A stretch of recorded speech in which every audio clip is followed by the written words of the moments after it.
Hello everybody, good afternoon. Thank you for coming back, watching my YouTube channel. So I decided to make another video today, and it's all about dependents. How can we call our dependent? Is it easy? Is it a easy procedure? Does it take time?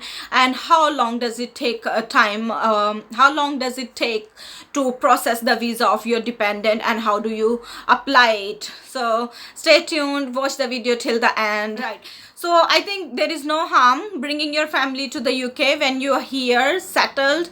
I would say you can call them after when you pass your OSCE, call them right away. But I have colleagues who call their families right away. I mean, their dependents, they were living somewhere else and they were living in the hospital accommodation.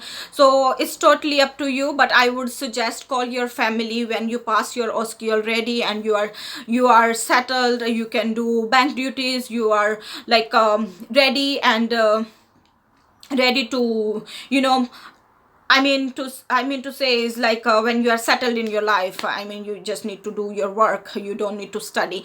Call them right that time, and you get your pin already, so you don't need to worry about studying or giving some time to your education. You can spend time with your family. So I think that's the right time, calling your dependents after your OSCE and after getting your NMC pin. So someone was saying should we call our family members, or no, should we give us some time, do some extra bank duties, save some money, and then we can call them? Obviously guys, you need to have some financial support. You need to provide support to the dependent when they come here. They're not gonna work right away when they're here, so at least consider in mind that consider it as for 1 month you will be the one supporting your dependent, whether it's your husband or your kids. So just think it like this, like for 1 month I'll be the one taking care of my family for the bills, for the meals, for each and everything. So I would say, if you got your pin already, if your competencies are being signed, do lots of bank shifts, save some money, at least 500 to 1,000 pounds, just to be on the safe side. Yeah. And but if you have a big family, honestly, you need to save more money, and in case you need it. And I think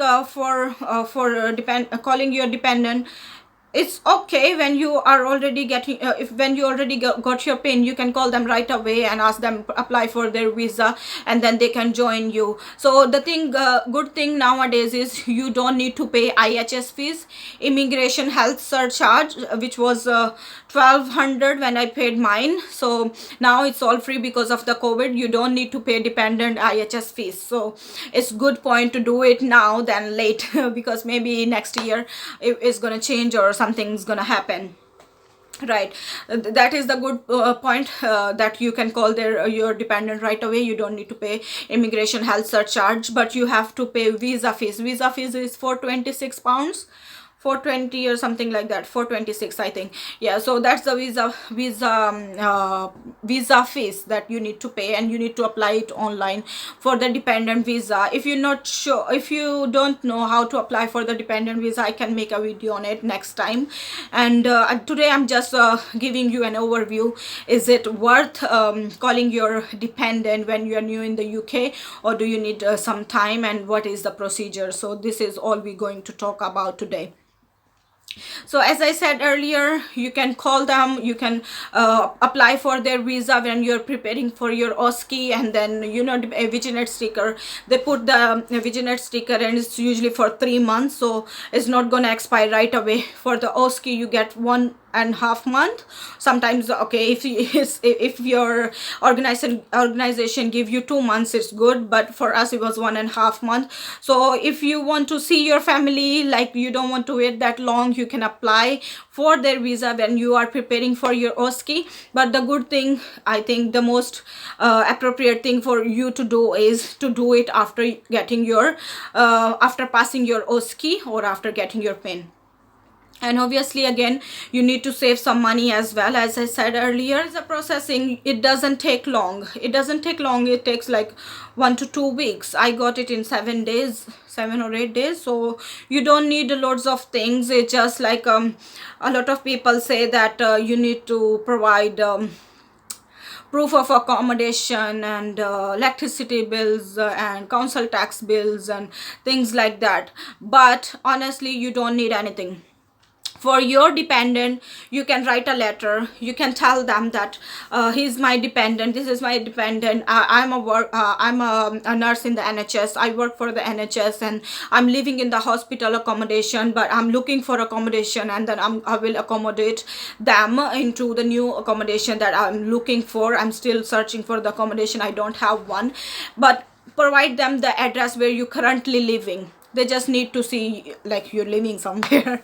So just give them the address where you are living currently. So I was living in the hospital accommodation, and then I gave them the hospital accommodation, but I also wrote a letter saying that I'm looking for accommodation. I will support my family when they are here. I will support my husband when he's here, and he will be here. And yeah, that's it. Honestly, it was like maybe 7 to 8 lines. Like, you just need to state your condition, what situation you are in currently. So you just need to state like you are working full time, and this is your working hours, this is your annual salary, and I can accommodate my dependents. I'm looking for the accommodation, and then I can provide the proof. Then if they ask you to provide the proof, they don't. If you write a letter nice and clearly, tell them everything, your current situation, tell them your current situation, they're not gonna ask you anything else. So what I did, I just gave them a letter. And then your application for the dependent visa should be strong one. I mean, you need to give them all the details, like honest details. No need to lie, or no need to give somebody else's address to them. Like don't give them the address of someone else or your friend or whoever, because maybe they will send you letters or anything like that. So it's good for you to give your own address, whether it's a hospital accommodation or whatever. If it's a hospital accommodation, if you get any letter there, they're gonna transfer that letter to your department, so you're not gonna miss it. So I think it's just good to give them your current address and tell them the situation. Otherwise you just need the money for obviously for the visa, I said, and ticketing and TB test if it's required from your country, and VFS appointments if you want to use the appointment which cost you money. Sometimes it's there are appointments which are free, so you can always look for the appointments which are free. That's it, guys. So if you have more queries about dependent visa, or if you want to make any video about any particular topic, please don't hesitate to let me know in the comment section. I'll make that particular video. I'm going to work, that's why this video was like short. I'll see you soon in the next video. Take care. Bye bye.